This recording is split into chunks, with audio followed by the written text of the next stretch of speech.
If I'm going to have a bet in this race, it's going to be either El Fabiolo or Ballyburn from the God. front.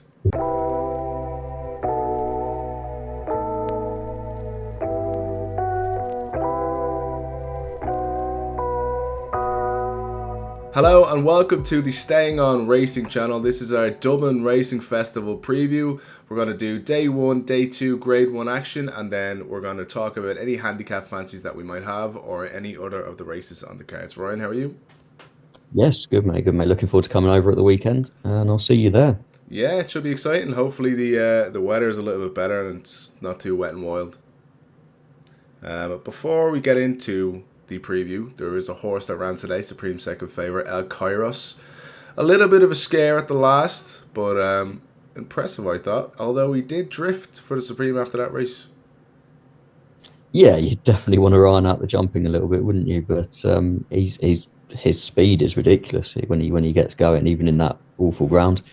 He's still getting up to 36, 37 miles an hour, which is impressive. Whether or not he can maintain that up the hill, I'm not so sure, but he's done enough so far. Yeah, you'll have a shot. I think he's one of the only horses in the race that will be able to sit behind Old Park Star and go at his early pace. Whether he has the finishing kick, he almost seems to be too fast for his own good when he comes into these hurdles and takes off. So if he makes it over the last at Cheltenham, I'll give him a good chance of powering up the hill past Old Park Star. But it'll be a good race. Yeah, definitely. My only worry would be that the only horse in the last 10 years to win the Supreme without running in a graded hurdle beforehand was Shishkin. And we all know he's a very, very good horse. So you've got to be good to, yeah, you've got to be very good to be able to do that. Yeah, well, that's true. But he's showing signs.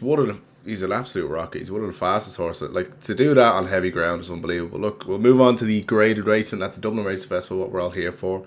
The first grade 1 of the day, the 115 on day 1, is the Nathaniel Lacey over 2 miles 6. The market is made up by Dr. Steinberg, Santos Spear, a couple of others. What's your initial thoughts on the race? Yeah, it tends to be a race where Willie wins. He finds a decent horse, although he tends to then take them to the turners afterwards, and they tend to get beaten. I don't think that'll be happening this year. Obviously, the ground at the moment on the hurdles course is soft to heavy. Anything that wins this is surely Bartlett bound. My main bet for this race would be looking at Dr. Steinberg, but instead of betting on him Saturday to win at around the even money mark, I'd be looking at the 10 to 1 to win this race and also win the Albert Bartlett because I think that's definitely the route he's going down. Yeah, he does. Um, He does seem like a proper stayer, doesn't he? yeah, I agree. I think the second it's quite a it's quite a weak race on paper. It looks like the second favourite Kazansky. I mean, his form is beating County Final by a head in a Grade Two in his last race. County Finals off a rating of 128, which it's not Grade One winning form at the moment, is it? So he needs to take a step forward. The one I'll probably have a bet on the day, a small bet, but I'll have a look at Jalon Dudery. I think he's around the 16 to 120 to 1 mark. I think he ran in the champion bumper behind Jasmine DeVoe 2 years ago now. He then had a year and a half off, didn't reappear until November of last year over hurdles. He's run over, I think, trips too short. I think the further he goes, the better he's going to be. The softer the ground, the better he's going to be, and he's finally going to get a chance to show that. And I think around 20 to 1, I think that's a fair enough price. Yeah, he's 18's best price with William Hill. The market is made up by Dr. Steinberg's 5 to 4 best price. Kazansky 11 to 2. Santos Spear 13 to 2. Tackle Tommy Woo Woo 8 to 1. Love Me Tender 10 to 1. And then Jalon Dudery 18's and 18's bar. I actually like the Robco horse in this. Skylight Hustle was entered in this as well, but Santos Spear is the one that's going for it. Now he's not Jack Kennedy's pick, but he is Sean Bones. Sean Bones coming over to ride him. Now this might be a little bit of investment bias on the horse because I backed him in his bumper days. I think he was the last leg of a double. He was 5 to 1 and he was completely outpaced over 2 miles and he just flew home, nabbed it on the line. So ever since then I've had a fond opinion of him. He was beaten on hurdle debut over 2 miles, stepped up to 2.5 and won very comfortably, and then was dropped back down to 2 mile 1 on heavy ground at Limerick, which I was a bit worried, but he jumped beautifully. He was just so quick through the air, travelled up, won pretty much on the bridle. So He goes up in trip 5 furlongs, but I just think he's a nice, honest horse, and you kind of need that 11%, especially with the hurdles track being soft and heavy. Some more rain due, so it'll probably stay around that description. And you just need a proper stayer and a real honest horse. So I'd probably chance Santos to Spear. I'd be surprised if he's outside the top three. Yeah, the only time he's been beaten was when the ground wasn't soft. So Yeah, he obviously loves the ground. yeah. Now So I was talking to Brian Atchison of Rob Court. He said he's not a horse for Cheltenham. So even if he does win, he probably shorten for the Bartlett. I wouldn't back him. I've been told he won't run, but we'll have to see. So my bet on a race, Santos to Spear each way, probably a bet to nothing. And you're going with Chelon Dudery. yep. The next race then is a nice long name, Gannon City Recovery and Recycling Services Juvenile Hurdle. The grade 1 for the Triumph hopefuls. Narciso Ha leads the market for JP and Willie Mullins. Hello Neighbour won this race last year. Cargis, Gala Marceau, Vauban. So some Triumph hopefuls there for Willie Mullins tend to get involved in this race. Narciso Ha makes the market up 4-5. Monge 2 is 3-1. Selma Devari 9-1. 14's bar. Penalty kick for Narciso has? Yeah, well, obviously the second favourite has already beaten him, so does have that verdict over him. I think obviously a lot of Willies were needing a run, and he improved massively from that at Christmas. The way he went up the hill at Leopardstown, powered away from them after the final hurdle was very impressive. Um, I think if they go from the front again, which I'm sure that's the plan, then he'll take all the beating. Um, yeah, I find it strange that Monch 2 missed Christmas. I don't know if you know anything about that. Was that No, I did. Now there was a horse I fancied in this was the other action, the other Rob Core horse, Highland Crystal, who won very impressively over in England. Went across the waters and won pretty much on the bridle. Was very nice. And I texted Brian Atchison and I said, "Is there much between Highland Crystal and Monge 2?" And he said, "A lot." That's all he texts back. So on the basis of that, I'd probably have to fancy Monge 2, but Narciso Ha looked very good. The form line is there for Munch too, but as you said, Mullins were running very bad when they met the first time, so I'd expect a closer race this time. Narciso Ha probably won for the weekend long Acas. Yeah, agreed. So we're going to move on to probably the most disappointing grade 1 of the week, following the news that Kopek de Boers won't run. He wasn't declared. He was declared and then undeclared, trying to maybe scare Romeo Coolio off and give a free one for Cargis, but it's just the three making up the market. Cargis, Romeo Coolio, and I don't even know the third one. Match race between the two of them? Yes, you'd say so. Yes, very disappointing. I mean, there were only 7 entries in originally when the race opened, so it was never going to be a big field. You did hope Kopek would turn up, and then at least it would be a very interesting race. At the moment, it's probably Romeo Coolio's to win. I think, yeah, I don't think they'll make the same mistake they made at Christmas where they gave Irish Panther maybe a bit too much rope. I think it'll be, Jack will be very aware of Cargis and that she has got a lot of speed. Um, it's an interesting tactical race. Whether Romeo goes from the front and they just try and take the speed out of Cargis and outstay her, which I think they probably will, or if Cargis gets to the front, then she might try and slow it down. And if she can get away, I think she's a better horse than Irish Panther. She was definitely a better horse over hurdles. If she can get away like he did, then maybe she can pull off a small upset. But Yeah. I think if I was going to have a bet, she's 2-1. I'd maybe back her, but I think it's just a watching race, really. Yeah, it is kind of a watch and brief. I'm not sure how caught up people are getting Cargis' last performance. She beat Lovely Hurlin, who, if that horse was trying that day, I'll be shocked.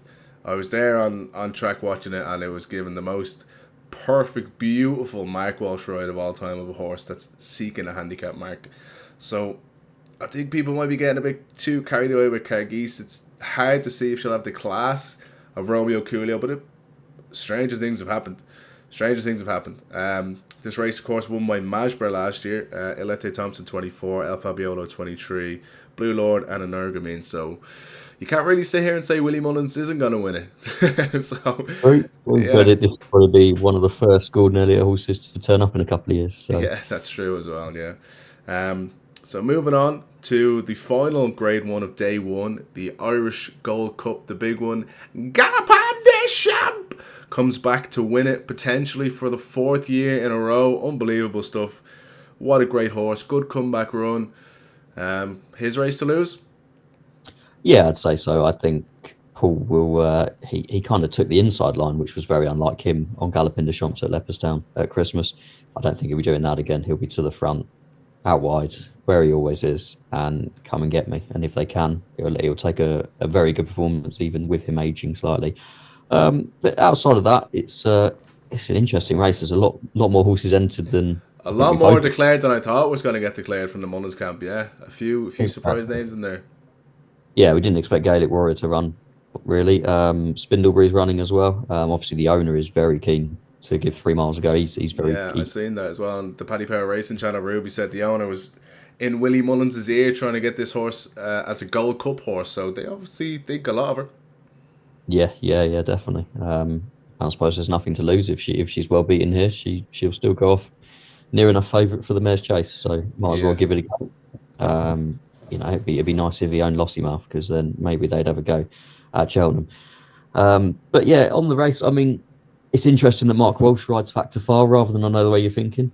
Is that him giving up on that horse? Was he going to ride in the Gold Cup? Or does he just want to stick with Factor Far? I don't know, because Factor Far you'd think has got no chance of winning this race.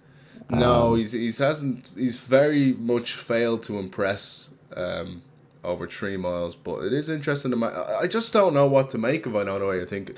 And last year he was running terrible at this start of the season because he was probably looking forward to the Grand National, and then he gets supplemented for the Gold Cup because it looks like a weak Gold Cup. He goes and wins it, potentially Gallopin underperforming, and now he's back to running stink again. Like, is he just not a top level horse who won what ended up being a poor Gold Cup, or is he just a spring horse and they're still waiting for him to come alive? yeah. I don't think anyone knows right now. I don't even think Gavin Cromwell knows. Yeah, Um, yeah. But his Cheltenham record is obviously excellent. He's been there twice and he's won both times. Obviously, one was a handicap, which he was obviously miles clear in the Kimmy. But he's still 2 from 2 at the track. Yeah, I think they're just hoping that he gets within 20 lengths of the winner, and that they'd be probably happy with that, wouldn't they? Yeah, yeah. So you're popping Gallopin de Champ in your weekend long doubles and trebles and quads.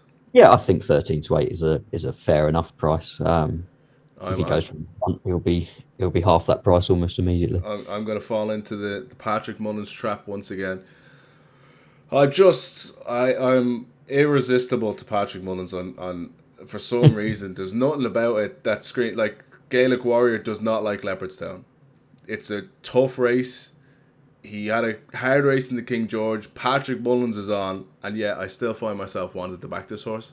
Like, And all that I, adds up to 7 to 2. yeah, it's not even a good price. He's not like he's an each way price to nothing. Maybe if he stays on in the end, because he did get a good. To be fair to Patrick, he gave him a good ride at Aintree last year, but I don't know. I think a lot of the Gaelic Warrior doesn't handle Leopardstown is based on his 2 mile runs, and especially the time he bombed out in a match race against Factor Foil. But bombing out over 2 miles when you're a 3 mile horse against a horse who went on and won the Ryanair isn't actually that bad a form, and the chase track is yielding to soft. So if that sticks, I think that'll probably just edge onto proper National Hunt soft ground. So that'll suit him as well.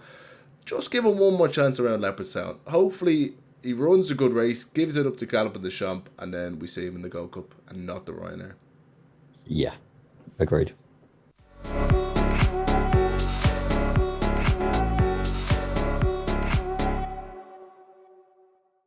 So, moving on to day two. The grade ones on day two. Start off with the Ladbrokes Novice Chase, the grade one, 2 mile, 5.5 furlongs. Previous winners of the race: Ballyburn, Factor Foil, Mighty Potter, Gallopin des Champs, and Monkfish. So it tends to throw out a really, really top class horse. Do we have a really, really top class horse running in this one? There's obviously one in there that has the potential to be top class. It's a disappointing race, the novice race. Obviously Romeo Cooley goes for the Irish Arkle, fair enough.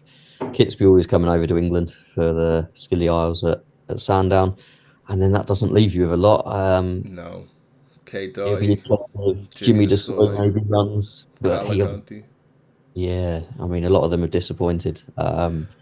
It should just be a fairly simple one. They'll go from the front. They'll stay out wide like you do at Leopardstown and catch him if you can, which seems unlikely. He's such a good jumper. Yeah, he's unbelievable. A lot of people are crabbing his running over Limerick. You must be a really, really good horse if you can win on the bridle by 7 lengths and be called, oh, that wasn't great. It just doesn't make any sense. I mean, I think once he steps up to 3 miles plus, that's when you're going to see a better performance. Maybe his performances aren't spectacular at the moment, but he's running over trips that aren't his optimum. Yep, completely agree with that. So the next grade one then is the 2 mile Tattersalls Irish Novice Hurdle won by Coppic the Boards last year. Ballyburn, Elete Tomps, Sir Gerhard, appreciate it. So you had two Turners winners and two Supreme winners in the last 5 years come out of that race. Seems to be a good one. Yeah, yeah, you'd think something's going to shake up the Cheltenham markets. The winner of this. Um, I mean, for me, I think you've got to take on the talk in this race. Even forgetting the fact that he fell last time, his jumping in all of his hurdle starts he's not particularly fluent. Um, and I also I'm not massively keen on the form with Skylight Hustle. I'm not sure how good a horse that is. Um, yes, he was probably going to win quite easily. But I'm not convinced by the form. I think the form of Ballyfad is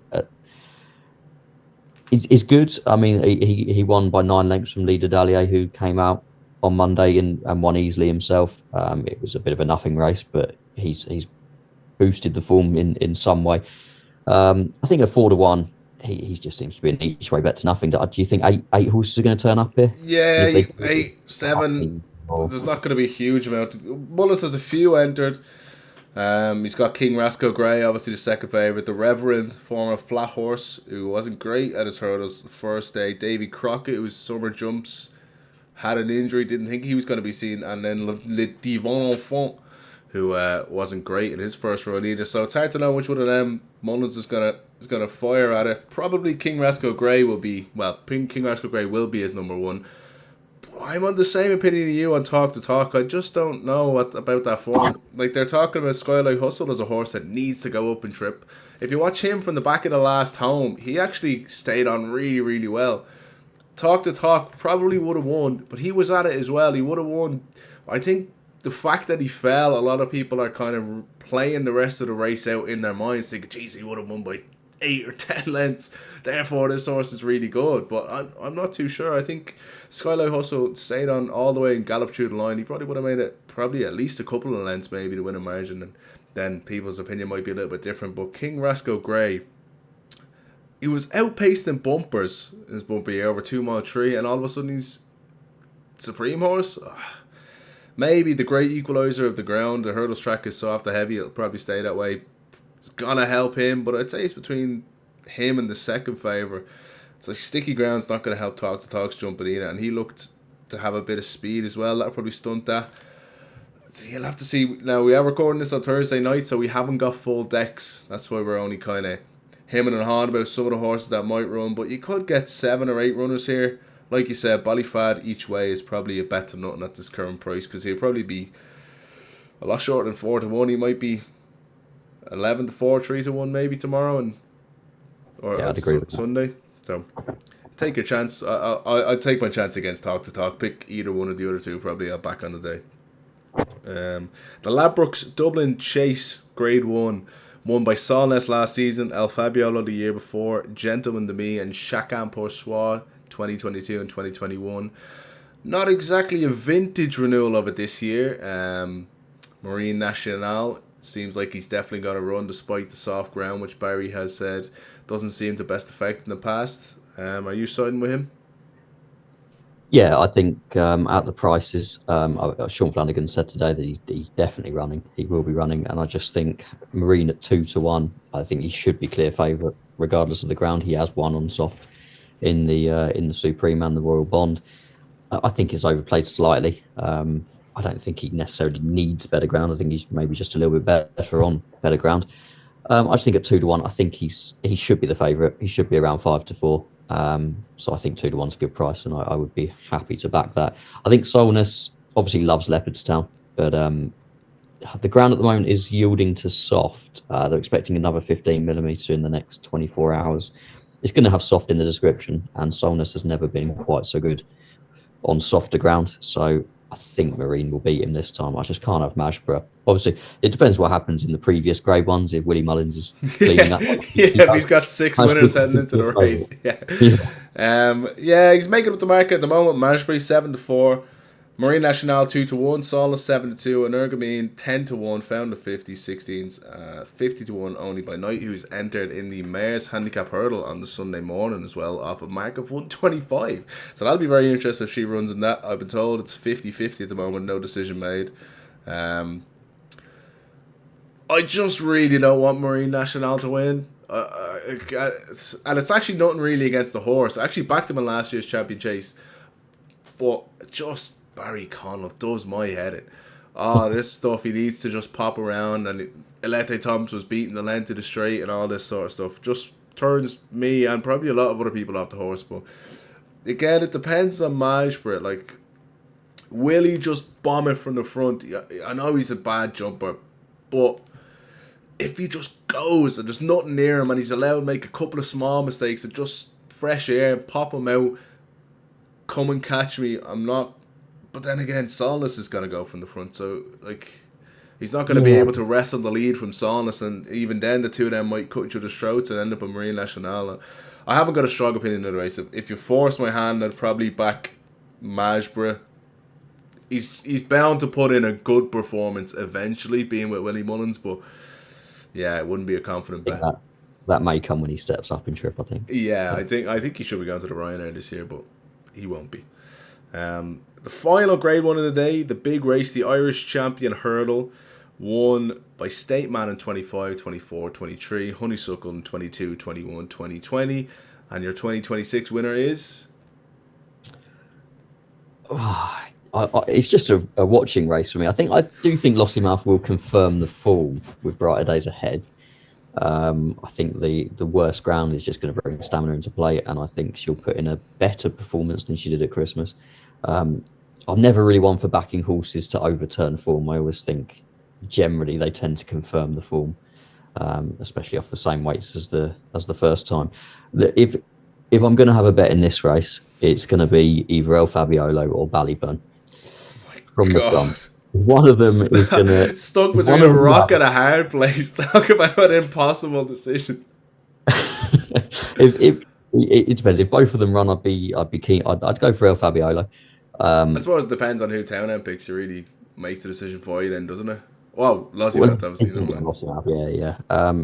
Whoever Danny Mullins is on board, really. I like Danny from the front, and if he's on El Fabiolo from the front, I think Paul and Jack could get into a bit of a battle between each other and just focus on each other. And I think, I mean, El Fabiolo was he was a 170 rated chaser at one point. He was He actually, was and he hurdled really, really well the last day when reverting back to hurdles. So, indeed, and the seconds come out and won very easily in a not particularly good race, but has still done that. So yeah, I'd be backing him. I think he's around 12-1, and I think that's fair enough to see if he can upset them and then go off to the champion hurdle at yeah. 25. I know I'm in the minority here, but I think Lozzie Mount should go to the Mayor's Hurdle. I just, I, I'm just not convinced over 2 mile hurdle form at all. Like this year, she beat Glen Kiln by 19 lengths, getting £7. She's more than entitled to do that. Like, that's a grade 3 horse. Beat Brighter Days Ahead with the benefit of a run, and she beat her with stamina going running through the line rather than outspeed. Now, she had 2 starts over 2 miles last season, and she lost both of them. Now, she fell early against State Man, and she was put in her place by Constitution Hill. But all her better form is over 2.5. Now, again, it's soft to heavy, so that does bring her stamina into play a bit more. I can't believe I'm doing it again. I know exactly who's going to ride this horse. And a man I mentioned earlier, a man I mentioned that I have a problem backing him for some reason, and it's Anzadam. And I know Patrick's going to be on him, and I know for a fact Patrick Mullins is going to be on him.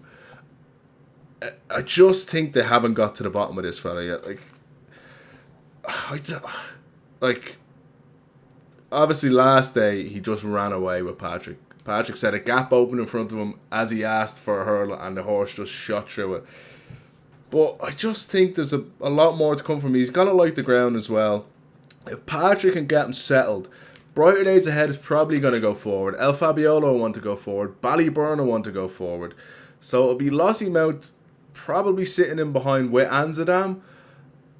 And if they both get to the last together, it'll be a good race. I just think there's more to come from Amsterdam. I'm not convinced of Lossiemouth over 2 miles. So Amsterdam, 8-1 at the moment. He'll probably be 14-1 when Patrick is jocked up. I think he's worth an each way bet. Lossiemouth 5-4, Brighter Days 15-8, Amsterdam 8-1, El Fabiolo 10-1, Ballyburn 16-1, Poneros 25-1, and Cashel Lad 33s. Yeah, I just don't think Amsterdam. Maybe El Fabiolo's are getting a bit older now, but I don't think Amsterdam has the talent that El Fabiolo does. Yeah, he is The only bigger, 6. Like the run in the fighting fifth, I thought he had. Now this is just me completely making it up, probably trying to justify backing the horse, but I think he had the new line covered. Maybe not the fact that he finished still behind Golden Ace, but he just came to the last 100 yards and he just took it out and you could see him taking a blow. He just stopped and he went on again at the finish. Runs were running bad at the time and then he completely ran away with it in Leopardstown. He's only had 4 starts in England and Ireland. He's only a 6-year-old, so completely unexposed. Ballyburn's probably been exposed a little bit. Now he's dropping back to 2 miles. El Fabiolo's had his injuries, dropping back over hurdles. He's just worth a small each way poke. At a good price, hopefully. yeah. So that wraps up the graded action. There's 2 bumpers, 5 handicaps. Have you got any fancies for any of them?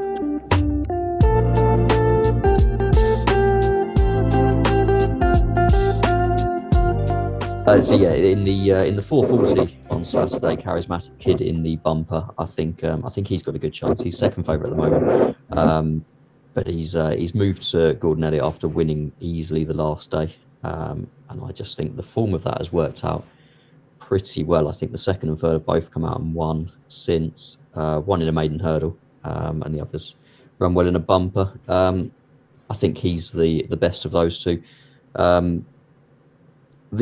My best bet on Saturday would be in the 225, the handicap hurdle. I hope we're on the same horse. We are on the same page here. I think you read that. I mean, County Final's been priced Yes. out there too. He's beaten ahead in a Grade 2 with the horse that's now second favourite for the Nathaniel Lacey. Obviously, it'd be nice to see a form boost there if Yeah. Kazanski runs well. But to only be beaten ahead in a Grade 2 and now be in a handicap off of 128, only got raised £3 for that Yeah. run. He's got to have a great chance. The only worry, I suppose, is that he's possibly being laid out for the Martin Pipe. Yeah, he could be. He could, but he could still win this and only get £6 and still be mid 130s. He could win both of them. Like the form line I went with was he was a length second to cut Quito Bello, a horse of Philip Rotwell's, in a handicap. Yeah. Philip Rotwell's horse was rated 100, got raised £10 for that, and won his next start by 8.5 lengths and went up £13 for that. So he's rated 123 just on collateral form. Like, and as you say, Kazanski's in the Nathaniel Lacey is second favourite. Like, I think this horse could go off 5-2. Yeah, well, yeah, I agree with that. And what convinced me is that I think JP's got a few horses in there, hasn't he, at the moment? And Mark Walsh is right. Won it 2 of the last 3 years with Percival La Galois. Won it twice, and JP often comes and wins the handicaps of these festivals. And he'd be a popular bet. There's another one I've taken a small each way flyer on in the same race, Colin Murphy's mare, Savant. Now she's 25-1 at the moment. She won a maiden hurdle and she's running handicap since, and she hasn't really gone on from that. But every time she's running in a handicap, she shortens in the market and she seems to be fancied. She's related to a lot of winners in the 130s, 140s. She hasn't really raced on soft ground since her maiden hurdle. I think the key to her might be soft ground. She was plugging on all the way at Leopardstown on Christmas. She was beating 8 lengths, but that was over 3 miles. Today, that race is over 3 miles as well. It's on heavy ground. I just think she'll just keep galloping, and at an each way price, she might run into 5th or 6th if you can get some extra places. My best bet of Saturday is in the 405, the listed handicap chase, on Okay. on Got one. Peon Darrig, the red pen for Mister Paul Nolan. Paul Nolan could always ready a horse. He's followed the exact same route as when he won this last year by 7 lengths. He went to Wexford and then he went to Leopardstown at Christmas. Now, the year he won it, he was second in Wexford and won at Leopardstown. This year, he was tailed off of both of them. But I think the long term aim has been this race. He's dropped down £4 for those 2 runs. He's only £6 higher than when winning this by 7 lengths last year. 7 lengths! And Paul Nolan's in good form. Sent the 2 horses over to England over the weekend. They both won pretty easily. So, yeah, I just think like 25 to 1. I think 20s is available now, best price. That's just a mad price. I think he'll be 10 or 12s like when people start going through the card tomorrow and Saturday. Yeah, no, that's a very good case. The only horse I had a second look at in that race was In the Pocket, who I'm convinced at some point. Yeah, you want to know. He's like a Tukis. It's Oh, like he's yeah, gotta win something. He's gotta win got something. to. The back form he's got with Facile Vega, he beat strong leader at Aintree in his novice days. I just think he's got to win at some point, but he's 14 to 1. He's had a couple of runs now. He's slightly dropped down the handicap. Problem is, Henry in the last 2 weeks is 0 from Yeah, 21. yeah, I seen that bad No form. form But this whatsoever. is kind So of when he starts coming alive. To be fair, so I wouldn't yeah, wouldn't think too much about it. a 14 to 1 it's worth a small bet. But yeah, Anything for the day two? I mentioned earlier that only by night is entered into the Mayor's Handicap Hurdle, the first race on day two. Which I mean, that yes. is interesting. One twenty I saw five. that I saw that she was shortening as well. She's Yeah, into 3 to 1 3 favourites, to so one, that four would to make one. you Yeah. think. Yeah, that would make you think she's a likely runner. I mean, her form over hurdles was absolutely nothing to write home No, about, but she's improved massively since then, and you'd there have to. there is one I do like that's very interesting profile in that race. It's Joseph O'Brien's horse, Shoda. Now it's a heavy ground flat winner, rated 88 on the flat. She had multiple runs of maiden hurdles across kind of the last 2 seasons. Her first one was in 2024. She was beaten 2 lengths by Bacchanalian and Out for a Stroll. Now Bacchanalian's rated somewhere in the high 130s now. I think Out for a Stroll won his next 2 starts and then was fatally injured, so we didn't really get to the bottom of that horse. Ran a couple of times over the flat in the summer when it was softer, kind of coming into fall time. She won in September, pissed up on heavy ground, and then was put away for 3 months. Came out, made her hurdling debut, was third to Ballyfad, 10 lengths third, right in behind leader Dallier. And then she went and ran in another maiden hurdle where she was backed into favourite. She made a honking mistake at the third last, but she was kind of ridden like there was something in mind. And she's a horse who has bags of stamina. She makes her handicap debut off 116, I believe it is. Um, yeah, I just think it's very interesting. First handicap, the last 5 winners of this race all carried less than 11 stone. At the moment, she carries 10 stone 12. So she'll be one. I think she's 12s, 14s. She'll be one of my flyers at an each way price. Anything else for the second day? The my best bet in the handicaps on the second day would be the 352. I thought Stormheart has to go close in this. I think he's around 8 to 9 to 1. We're both on Mullins' horses. I'm on a completely different one, but go ahead. He's coming for a bit of support, but he's still 9 to 1. He ran off £7 lower last year and was beaten a length by McLaren, but he was staying on so strongly after the last. I thought he was going to get there for a while, but he didn't quite make it. This year he's had a prep run, which was a 6 length win, just under a month ago. I think that's a better preparation this time, and I mean, his form. I mean, he had good form with Cargeese and Mashborough in his 4-year-old days. I think he's still got. I think he's off 147, and I think he's still got a few pounds in hand there. So I think he's got a good chance. I'll be backing him. I've gone with a Mullins horse on the complete opposite end of the scale. He's rated 124. You might remember this name. Calix de la Barriere. Do you remember that horse? Well, Yeah, yeah. came over from France, won 2 maiden hurdles, and he was just a bit of a nutcase. Like, loves heavy ground, loves the heavy stuff, and he has a bit more extra stamina, which I think will come into play in this race. He won over 2-4, but then he was tailed off at Punchestown at the end of last season and pulled up on his next start. He's been off the track since. So you're taking a lot of faith that Willie Mullins can get him back right, and he's a big price. I don't even know if he's going to run because we haven't got decks. So he's 33-1. The last two winners of this race have been very low in the weights, rated 120 for both of them.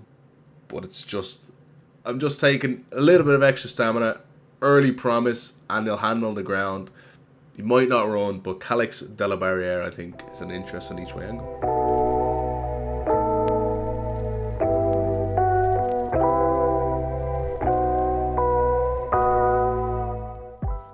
So I've just finished editing the Staying On Racing Dublin Racing Festival preview. Hope you enjoyed day 1, day 2 and the handicap selections. Hopefully you made it this far and you're about to hear the details of the giveaway. So basically all I'm doing for the giveaway is the first person to comment a bet under this video and every video going forward, I'll put €10 on that bet and all the money will accumulate and I'll give it away to one lucky subscriber on the Monday before Cheltenham. So get commented, like, subscribe, all that sort of good stuff, and best of luck in the DRF.